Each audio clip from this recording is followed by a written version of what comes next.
Islamic channel আল হাদি মিডিয়ায় আপনাকে স্বাগতম। ইসলামের দাওয়াত চলতেই থাকবে। যারা শুনবে তাদের কপাল ভালো, যারা শুনবে না তাদের মন্দ। যাই হোক, যে কয়জন আমরা আসতে পারছি এটা আল্লাহ তাআলার বড় এক কৃপা বলতে হবে, ঠিক কিনা? কত মানুষ মদের আড্ডায়, কত মানুষ জুয়ার আড্ডায়, কত মানুষ জিনার আড্ডায়, কত মানুষ ব্যভিচারে লিপ্ত।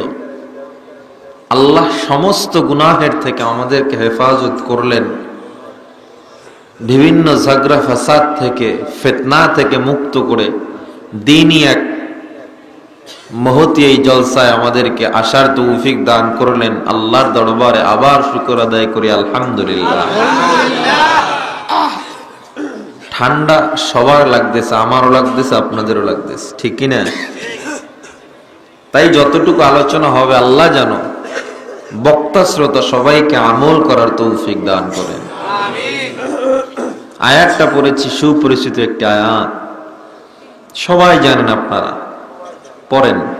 মিনহা খালাকনাকুম ওয়া ফিহা নুঈদুকুম ওয়া মিনহা নুখরিজুকুম তারাতান উখরা। আয়াতটা কখন পড়া হয়? একটা মৃত ব্যক্তিকে যখন কবরে রাখেন তখন এই আয়াতটা পড়তে থাকে। কেউ আছেন কি বলতে পারবেন, হুজুর এমন কোন পরিস্থিতি আমার জীবনে আসবে না, এমন আয়াত আমার পড়তে হবে না আমার জীবনে, আমি মরব না? আছেন কেউ? মরতে সবাইকে হবেই। ফিরআউনের মতো এত বড় দাপটি একজন ক্ষমতাবান ব্যক্তি থাকতে পারেছে? পারে নাই। পৃথিবীতে ওর মতো ক্ষমতাদার ব্যক্তি আর আসবে না। নমরুদের মতো ক্ষমতাদার ব্যক্তি পৃথিবীতে আসবে না। তারাই টিকতে পারে নাই। নমরুদরে আল্লাহ মারার জন্য একটা ল্যাংড়া মশা ব্যবহার করেছে। সুতরাং মৃত্যু একদিন হবেই, যত প্রোটোকল থাকুক না কেন। আমাকে যদি 1000 সেনাবাহিনী পাহারা দিয়ে রাখে, 1000 র্যাব, 1000 বিজিবি, 10,000 পুলিশ, তারপর আজরাইলকে ফিরাতে পারবে না। মৃত্যু যখন হবে কেউ ফিরাতে পারবে না। মৃত্যু একদিন সবার হবেই। আয়াতে 3টা পয়েন্ট আলোচনা করা হয়েছে। তাফসীরে রুহুল মাআনি রাইসুল মুফাসসিরিন ইবনে আব্বাস রাদিয়াল্লাহু তাআলা আনহু 3টা পয়েন্ট আলোচনা করেছে। কোন মানুষ যদি এই আয়াতটাকে জীবনের পণ বানায় নেয়, রিসার্চ করে নেয়, ওই বান্দার জন্য জান্নাত রিজার্ভ করে দিবেন আল্লাহ তাআলা। শুধু আয়াতটা যদি ভালো করে রিসার্চ করে আমল করে, আল্লাহ কি করবেন? জান্নাত দিয়ে দিবে। আয়াতে কয়টা পার্ট? জোরে কোন না? 1 নম্বরে মিনহা খালাকনাকুম, 2 নম্বরে ওয়া ফিহা নুঈদুকুম, আর 3 নম্বরে ওয়া মিনহা নুখরিজুকুম তারাতান উখরা। এই 3টা পয়েন্ট আল্লাহ তাআলা 3টা পয়েন্টে 3 ভাব নিয়ে আলোচনা করেছে। 3টি ভাব। প্রথম ধাপে আল্লাহর ভাবটা ছিল দয়ালু ভাব। আল্লাহর নাম যেমন রহমান রহিম, সিফাতি নাম। রহমান অর্থ হলো দয়ালু। কি জোরে কোন? আল্লাহ কয় মিনহা খালাকনাকুম, তোকে আমি আল্লাহ মিনহা আই মিনাত তিন, মাটির থেকে সৃষ্টি করেছি এবং মাটির মধ্যেই নিয়ে যাব। ওয়া ফিহা নুঈদুকুম, আবার ওই মাটির মধ্যেই নিয়ে যাব। ওই মাটির মধ্যে নেওয়ার আগ পর্যন্ত আল্লাহ তাআলা একটা পয়েন্ট আলোচনা করেছে যে নেওয়ার আগ পর্যন্ত, সৃষ্টি থেকে শুরু করে মৃত্যুর আগ পর্যন্ত আমি আল্লাহ রহমান নামের কার্যক্রম দিব তোমাকে। শুধু দয়া দয়া দয়া। কি দিবেন?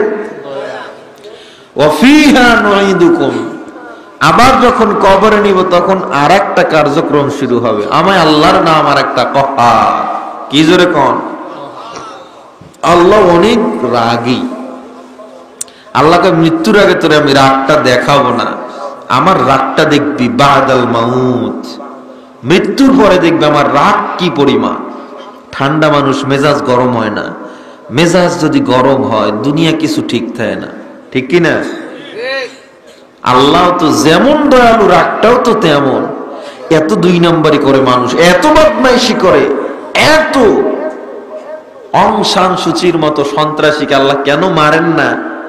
আল্লাহকে আমার খেলা তো আখেরাতে, আহো না, আসো, তোমার তো পরীক্ষার হল। আমি কিচ্ছু বলবো না। হ্যাঁ, সীমালঙ্ঘনকারীদেরকে মাঝে মাঝে শাস্তি দিয়ে আল্লাহ বুঝাইয়া দেন, এত করিস না, এত করিস না। জর্জ ডব্লিউ বুশ, আল্লাহ চাইলে দুনিয়া যে কাজ করছে, যে মুসলমান মেরেছে, ফিলিস্তিনে যত বাচ্চা মেরেছে, আল্লাহ চাইলে যে পৃথিবীতে যত কোটি মানুষ তার জন্য বদদুয়া করছে, মরিয়া যাওয়ার কথা না, ধ্বংস হয়ে যাওয়ার কথা না? আল্লাহ কিচ্ছু করেন নাই। আল্লাহ কিছু ধৈর্য ধর। আল্লাহ শুধু একটু ছোট্ট একটা সিগন্যাল দিয়েছে সাংবাদিকের জুতা দিয়া, ঠিক কি না? এজন্য বলি, এই পৃথিবীতে কেউ থাকতে পারবে না। আল্লাহ বলেন সব আমার দয়া, এক নম্বরের দয়া আলমে আরওয়াহ, রুহ জগতের দয়া। কেমন দয়া? রুহ জগৎ আল্লাহ প্রশ্ন করলেন, আলাস্তু বিরব্বিকুম, আমি কি তোমাদের প্রভু নই? ক্বালু বালা, সব মানুষগুলো বলল হ্যাঁ আল্লাহ আপনি আমার প্রভু। সেখান থেকে আল্লাহ তাআলা দয়া মায়া করে আলমে আরহামে নিয়ে আসলেন। আলমে আরহাম, মায়ের উদরে, রেহেমের মধ্যে আল্লাহ নিয়ে আসলেন। দেখেন মৃত্যু পর্যন্ত আল্লাহর দয়া আমি ছোট্ট করে টাচ দিয়ে যাই। আল্লাহর দয়াটা কেমন! আহা, আলমে আরহামে আল্লাহ তাআলা যখন নিয়ে আসলেন, আল্লাহ কয় বান্দা আমার যে কত দয়া, দেখ আমি তোরে একা রাখি নাই, ফেরেশতা দিয়ে তোরে পাহারা দেওয়ায় রাখছি। সুবহানাল্লাহ বলেন জোরে কোন সুবহানাল্লাহ। কইলে লাভ না ক্ষতি? কেমন লাভ? বুখারী শরীফে একটা হাদিস শুনাই দিই। পয়গম্বর বলেন, কোন বান্দা যখন একবার সুবহানাল্লাহ বলে, আল্লাহ তার জন্য জান্নাতে একটা ফলের গাছ বানায় দেয়। আসমান জমিনের যত ফাঁকা জায়গা সব দিয়ে পরিপূর্ণ করে দেয়। জান্নাতের গাছটা এত বড়, ওই গাছের এক মাথা থেকে আর এক মাথায় যেতে হলে একটা ঘোড়া যদি 500 বছর পর্যন্ত দৌড়ায় শেষ করতে পারবে না। দাম আছে না নাই? তাসবিহাতের অনেক দাম, অনেক দাম। এই জন্য আমার আল্লাহ বলেন, নিয়ামত আমি আল্লাহ দিয়েছি, শুকর আদায় কর, বাড়ায়া দিব। শুকর আদায় করবি না, কমায়াতে দেব, কঠিন আযাবে পতিত করব। নিয়ামতের শুকর আদায় করা যাবে তো? আল্লাহ আমাদের বুঝার তৌফিক দান করে। আল্লাহ বলে আলমে আরহামে আমার দয়া। সেখানে আমার আল্লাহ তাআলা দুনিয়ার কোন মানুষকে কোনো কষ্টে রাখেন না।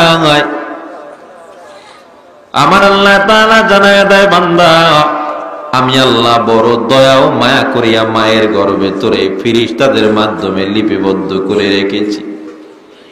আরে দুনিয়ার উম্মত, আল্লাহর গোলাম, মায়ের গর্ভে আল্লাহ তাআলা কত দয়া দিয়ে রেখেছে একটা বার যদি চিন্তা করো। 10 মাস 10 দিন কিংবা 9 মাস এত কষ্ট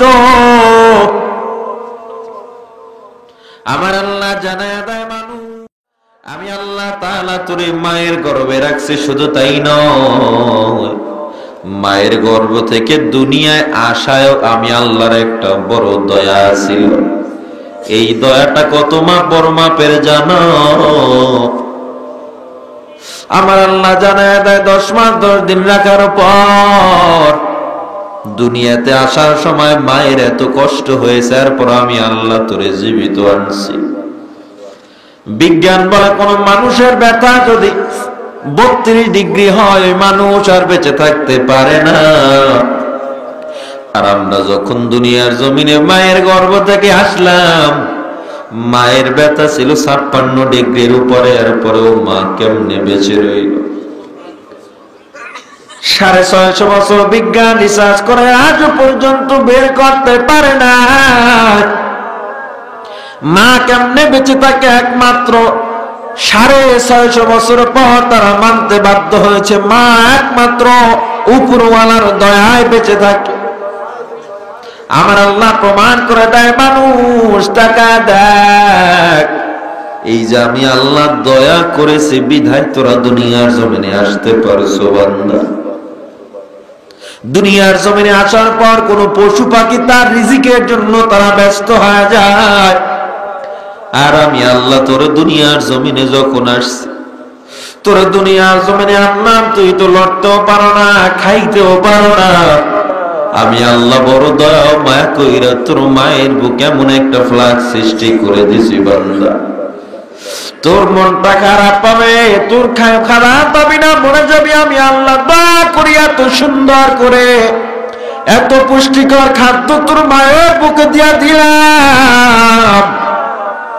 এই পৃথিবীতে যত ল্যাকটোজেন তৈরি হয়, যা কিছুই তৈরি হয় না কেন, একটা কথা লেখা থাকে, মায়ের দুধের বিকল্প নাই। ঠিক কিনা জোরে বল? মা এত কষ্ট করে দুনিয়ার জমিনে সন্তানে আনলো, এই কষ্টের উপরে মা সন্তানের চেহারার দিকে তাকাইলে সব কষ্ট পানি হয়ে যায়। মায়ের মতো দরদি কেউ এই দুনিয়ায় পাইবা না, যেই মায়ের দোতলে জান্নাত সন্তানের ঠিকানা, যেই মায়ের পদতলে জান্নাত সন্তানের ঠিকানা। প্রথম আল্লাহ সৃষ্টি করে মায়েরই গর্ভের ভেতরে, নাভি দিয়া ক্ষুধা মিটায়। আল্লাহ নাভি দিয়া ক্ষুধা মিটায়, মুখে না পাক্ষণ লাগল না, যেই মায়ের দোতলে জান্নাত সন্তানের ঠিকানা। রে দুনিয়ার উম্মত, আল্লাহর গোলাম, এত কষ্ট আমরা মাকে দিয়ে আসলাম। আমার আল্লাহ বলে, আমি আল্লাহ তোর মায়ের বুকে এমন একটা থার্মোমিটার বানায় দিলাম, এমন একটা মায়া সৃষ্টি করে দিলাম। সন্তান এত কষ্ট দিয়ে দুনিয়া আসছো, মা দেখার সাথে সাথে সব ব্যথা ভুলে গেল। এরে দুনিয়ার উম্মত, আমার আল্লাহ বলে, তুই এতদিন পর্যন্ত 2 বছর 2.5 বছর পর্যন্ত মা তোরে লালন পালন করে রাখলো, তুই ডান পাশের কাটা ভিজা ফেলছো, মা রাগ করে ফালা দেয় নাই, বাম পাশে শোয়া দিল, তুই আবার বাম পাশে ভিজা ফেলছো, মা ফালা দেয় না। বড় আদর করিয়া মা বুকে জড়াইয়া সারা রাত কাটাইয়া দিছে। ঠিক কিনা জোরে কর? খেদমতে মাদার পে দরকুন সুবহ শাম, তাকে বাসি দর্দ আলম নে কোনা। আল্লাহর দয়া শেষ না, না, আমার আল্লাহ তাআলা জানায় দেয়, মৃত্যু পর্যন্ত আমি আল্লাহর দয়া দেখ। হে বান্দা, তোর 2 বছর 2.5 বছর বয়স হয়ে গেল, ছোট ছোট দাঁত ওঠা শুরু করলো। তোর যখন ছোট ছোট দাঁত ওঠা শুরু করলো, খাবারের বয়স হয়ে গেল।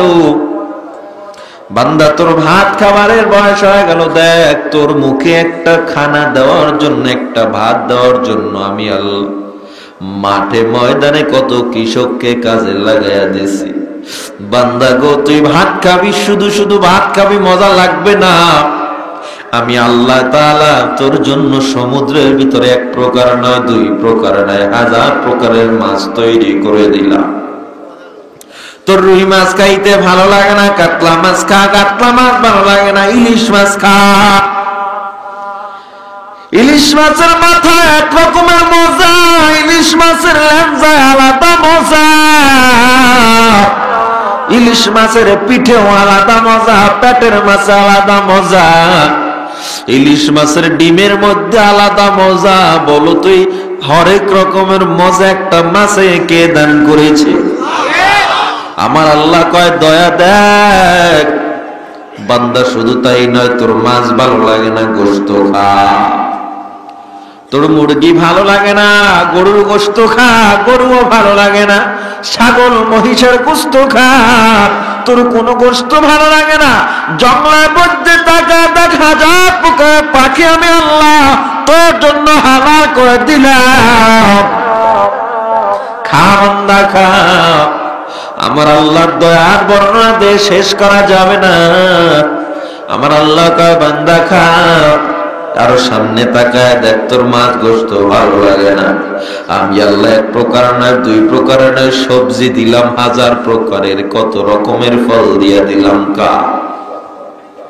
এরে দুনিয়ার উম্মত, আল্লাহর গোলাম, আমার আল্লাহ জানা দেয় মানুষ, আমি আল্লাহ তাআলা তোর জন্য কিছুই বেহুদা বানাই নাই। গরুটাকে তোর খাদেম বানা দিলাম।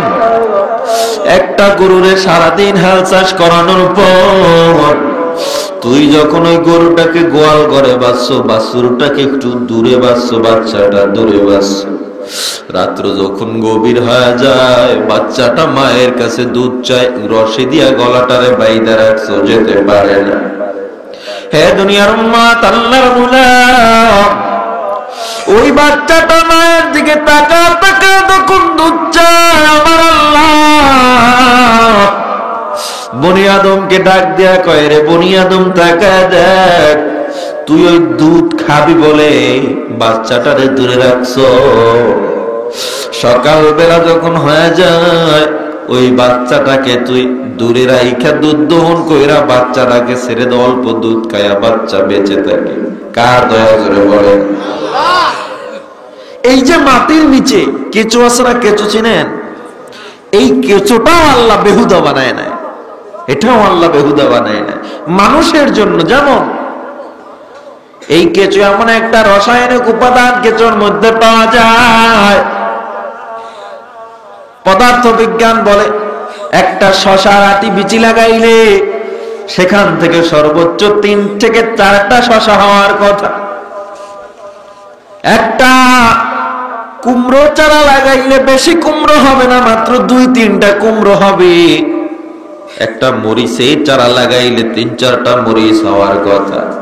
জানো এত হাজার হাজার শশা, হাজার হাজার মরিচ কেন তৈরি হয়? বলে মাটির মধ্যে মাটিটাকে উর্বর করে তুলেছে, এর পিছনে মহা একটা মূল্যবান সম্পদের নাম হলো কেঁচো। এই কেঁচো থাকার কারণে মাটির উর্বরতা বেড়ে যায়। কেঁচো যেই মাটিটা খেয়ে আবার ফালা দেয়, ওই মাটিটা একটা আলাদা রাসায়নিক উপাদান তৈরি হয়, যে কারণে একটার জায়গায় ব্যাং চিনেন? ব্যাং, একটা ব্যাং আল্লাহ বেহুদা বানায় নাই, মানুষের জন্য বানাইছে ব্যাং। কন্ত ব্যাং আছে কয় প্রকার, কয় প্রজাতির ব্যাং আছে কন্ত? অনেক, একটা প্রকার হইলো কয় প্রকার? একটু বলেন তো কয় প্রকার জানি আমরা? কেউ কয় 3-4, কেউ কয় 4-5। এই তো এই পৃথিবীতে আমার আল্লাহ তাআলা 4740 ধরনের ব্যাং রেখেছে। আমনের কই 4-5 প্রকার, কই 4700? হ্যাঁ, দুই বন্ধু ঢাকা উঠছে, ঢাকা উঠে দেখতেছে বিশাল 30 তলা বিল্ডিং। এক বন্ধু আর একটা খোটাইতেছে, দেখ কি বিশাল বিল্ডিং, এত বড় বিল্ডিং মনে হয় তো 2 লাখ টাকার নিচে বানাইতে পারে না। 2 লাখ টাকা তো লাগছেই। আর একটা চর মাইরা, আরে বেকুফ, 2 লাখ টাকায় হয়, 4 লাখ তো লাগছেই। বুঝেন? একজনে কইছেন 4-5, একজনে কইছেন 500। ব্যাং 4700 প্রকারের ব্যাং আল্লাহ সৃষ্টি করেছে। বাংলাদেশে আছে 60-62 প্রজাতির ব্যাং। তার মধ্যে আছে একটা সোনা ব্যাং, চিনেন সোনা ব্যাং? এই সোনা ব্যাং বিক্রি করে প্রতি বছর বাংলাদেশ 2,60,000 মার্কিন ডলার আয় করতেছে। এই 2,60,000 টাকা না, 2,60,000 মার্কিন ডলার, কোটি কোটি টাকা। এই টাকাটা সরকারি খাত থেকে জনগণের জন্য ব্যবহার হয়। এই জনগণের উপকারার্থে ব্যবহারের পিছনে কার অবদান? আল্লাহ তাআলা ব্যাংকের মাধ্যমে কেমন করে আমাদের, আল্লাহ ব্যাংকের মাধ্যমে কেমন করে আমাদেরকে সাহায্য করতেছেন। এই পৃথিবীতে ভূমিকম্পের মেশিন, ভূমিকম্প আসার বিজ্ঞানরা সর্বোচ্চ এতটুকু বলতে পারে অমুক এলাকা ভূমিকম্প হতে পারে, এটা ভূমিকম্প হতে পারে, ভূমিকম্প হলে এত মানুষ মারা যেতে পারে, এতগুলো বিল্ডিং মারা যেতে পারে। তারা শুধু মাটি পরীক্ষা করতে পারে, কিন্তু কখন ভূমিকম্প হবে এটা কোনো বলার যন্ত্র পৃথিবীতে নাই। কিন্তু ব্যাং ভূমিকম্পের আগে একটা সিগন্যাল দেয়। সুবহানাল্লাহ। কেউ যদি ওই ব্যাঙের সিগন্যালটা বুঝতে পারে, ওই ব্যাঙের সিগন্যাল বুঝবেন যে কিছুক্ষণ পর ভূমিকম্প হবে। এই মেধাটা একমাত্র ব্যাঙের মধ্যে আল্লাহ সৃষ্টি করেছে। ডলফিন মাছ আছে না, এই পৃথিবীতে যত জলোচ্ছ্বাস তৈরি হয়, ঘূর্ণিঝড় তৈরি হয়, একটা ডলফিনের দিকে তাকাই আবহাওয়া বা তৌফিক সিগন্যাল মেপে, ডলফিন হাজার হাজার ডলফিন মিলে নিজের শরীরের যত ভারসাম্য আছে নদীর দিকে এরকম ধাওয়াইতে থাকে।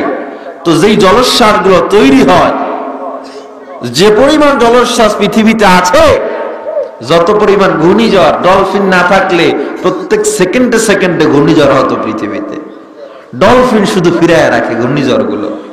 কিছু কিছু ঘূর্ণিঝড় ডলফিনকে ফাঁকি দিয়ে আসে, তাতেই তো সব বাংলাদেশ দেখেন লন্ডভন্ড হয়ে যায়। 7 সালের সিডর দেখেছেন? 2007 সালের সিডর মনে নেই? আল্লাহ মানুষের জন্য সব বানাইছেন। আল্লাহ তাআলা বলেন, মারাজাল বাহরাইনি ইয়ালতাকিয়ান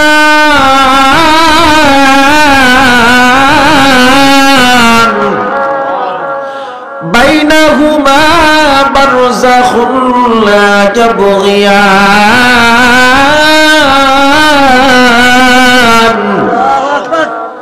দুই নদীর মাঝখানে অন্তরায় সৃষ্টি করেছে কে? জোরে গো। ইয়াখরুজু মিনহুমাল লুলু ওয়াল মারজান। আল্লাহ কয়, আমি আল্লাহ তাআলা সমুদ্রের গর্ভ থেকে ঝিনুকের মুখে মুক্তা দিয়েছি তোর জন্য বান্দা। এর দুনিয়ার উম্মত, আল্লাহর গোলাম, শুধু তাই নয়, এই পৃথিবীর প্রত্যেকটা নিয়ামত আমার আল্লাহ তোমার জন্য বানাইলো। সব নিয়ামত বানানোর পিছনে একটা উদ্দেশ্য আমার আল্লাহ জানা দেয়। ওয়ামা খালাকতুল জিন্না ওয়াল ইনসা ইল্লা লিয়াবুদুন।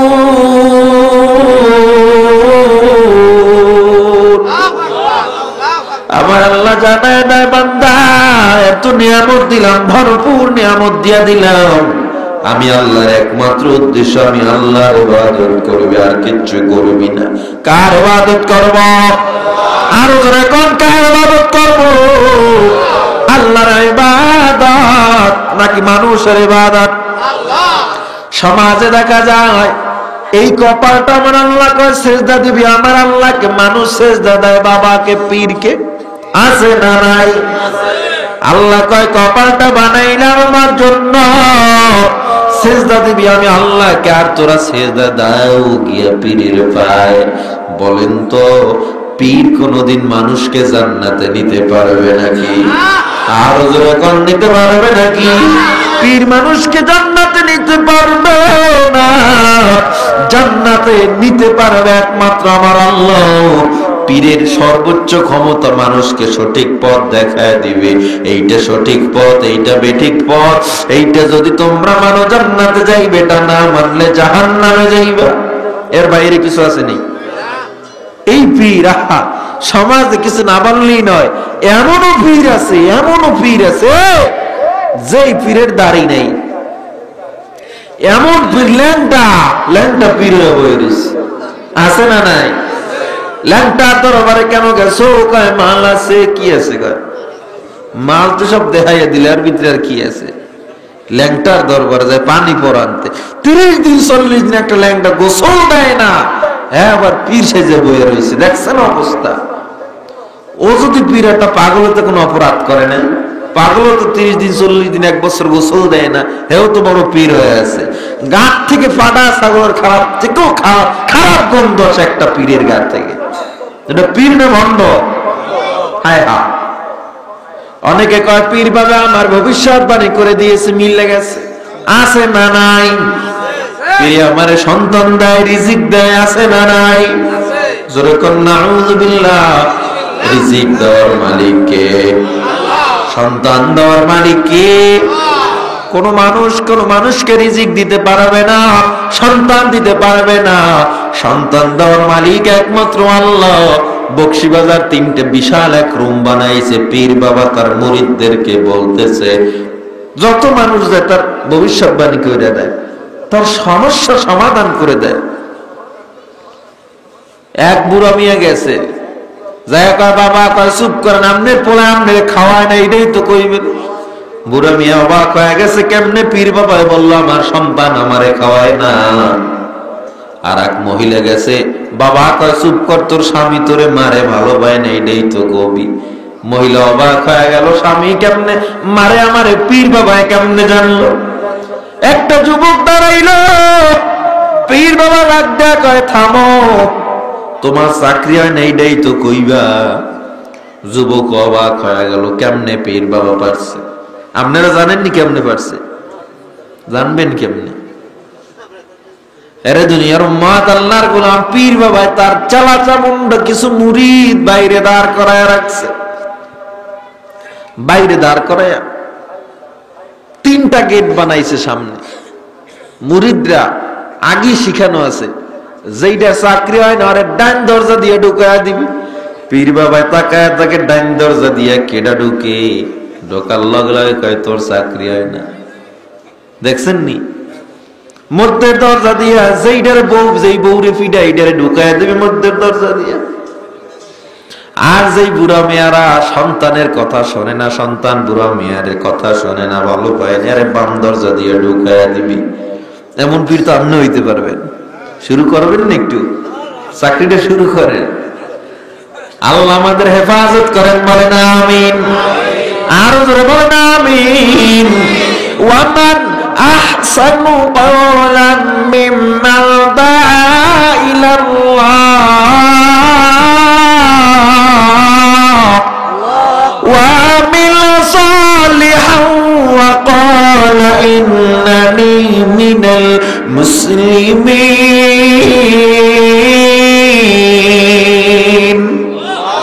ওই ব্যক্তির থেকে ভালো ব্যক্তি কে হবে যে বলে মানুষকে ডাকে আল্লাহর পথে নাকি পীর বাবার পথে? আল্লাহর পথে মানুষকে ডাকে আর বলে ময়দানে যদি নবীর সুপারিশ পেতে চায়, নেক আমল ছাড়া কোনো উপায় নাই। আজকে তুমি বুড়ো হওয়ার দোহাই দিয়ে আমল করতেছো না রে বান্দা। এমন কোন দিন নাই যুবকের মরণ না হয়, এমন কোন দিন নাই যুবক মরণের খবর না হয়। পত্রিকার পাতায় দেখো যুবকের লাশ। এ বান্দা, তুমি কি তাকা দেখো না? হুন্ডা তোলে পরে যুবকের লাশ, বাসের তোলে পরে যুবকের লাশ, মাওয়ায় পিনাক 6 লঞ্চ ডুবে কয় বছর আগে কত বান্দা দুনিয়া থেকে বিদায় হইল। ইউএস বাংলা বিমান অ্যাক্সিডেন্ট হয়ে কত মানুষের মরণ। মাত্র 1.5 মাস আগে ওই যে রংপুরে এক ছোট বাস অ্যাক্সিডেন্ট হয়ে 18 জন মানুষ দুনিয়া থেকে বিদায় হয়ে গেল। এমন অহরহ ঘটনা, অহরহ ঘটনার অভাব নাই। মিরসরাই থেকে খেলাধুলা করে বাড়ি আসতেছিল 12 জন যুবক, ওই পিকআপ অ্যাক্সিডেন্ট হয়ে জায়গায় সব মারা গেল। এমন ঘটনার অভাব নাই। 5 টাকা দাও, পায়ে হাত দিয়া বলে যায়, ও বান্দা, যদিও মানুষ এখানে, যদিও মানুষ আপনারা একটা লোক যদি ওয়াদা করেন এই মাহফিল কবুল হয়ে যাবে। কোন কোন আল্লাহর বান্দারা আছেন আর গুনাহ করবেন না, আর দাড়ি কাটবেন না, আর গুনাহ করবেন না। জাহান্নামের ভয় যদি থাকে, আল্লাহর মুহাব্বত যদি থাকে, নবীর মুহাব্বত যদি থাকে, দিলটায় যদি বলে আর গুনাহ করব না, আর নামাজ পড়ব, আর গুনাহ করব না, নামাজ পড়ব, দাড়ি রাখবো, ওই আল্লাহর দরবারে একটু হাত দুইটা দেখা দাও। নারায়ে তাকবীর, নারায়ে তাকবীর। আল্লাহ তাকায় দেখো আমরা গুনাহগার, ওয়াদা করতেছি গুনাহগার মনের আল্লাহ, তুমি আমাদের সবার ওয়াদাগুলো পূরণ করার তৌফিক দান করো আল্লাহ। পরীক্ষার্থী ভাই পরীক্ষায় সফলতা দাও, ব্যবসায়ী ভাই, চাকরিজীবী ভাই, সব কিছুতে বরকত দাও। সবাই বলেন আমিন। আর জোরে কান আমিন। ও তুই এই দুনিয়ার মায়ায় পড়ে করছো কত বাহানা, এই যে নয় তোরা আসল বাড়ি কবর ঠিকানা, এই যে নয় তোরা আসল বাড়ি কবর যে তোরা আসল ঠিকানা। আলোচনা যা হলো, আল্লাহ তাআলা যেন আমাদের আমল করার তৌফিক দান করেন।